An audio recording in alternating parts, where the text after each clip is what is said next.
The breaking news, this is out of the Supreme Court as well, this time involving Donald Trump. The former president has just filed his immunity brief in the special counsel's election interference case. Joining us now is NBC News Justice reporter Ryan Riley. So this is a brief ahead of the oral arguments, which happen next month.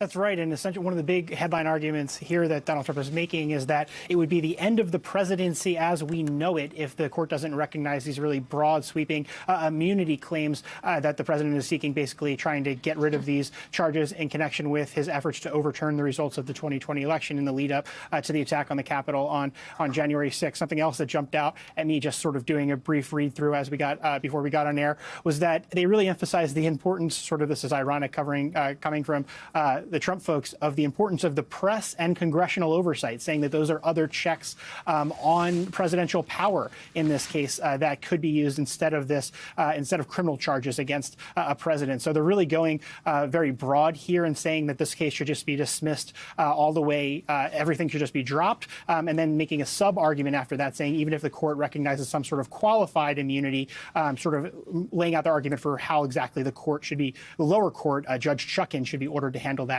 when eventually, or if eventually, she gets this case back in her courtroom, Katie. And let me just read you a little bit from the Trump brief. A denial of criminal immunity would incapacitate every future president with de facto blackmail and extortion while in office and condemn him, could be her, but they say him, to years of post office trauma at the hands of political opponents. Also on page 29, they call it the end of the presidency as we know it. Do we know if they're going to try to, I'm sure they're going to get asked about the argument they made in the lower court about how Donald Trump could do whatever he wanted, use SEAL Team 6 to assassinate a political rival, and couldn't be prosecuted for it unless Congress impeached and convicted him.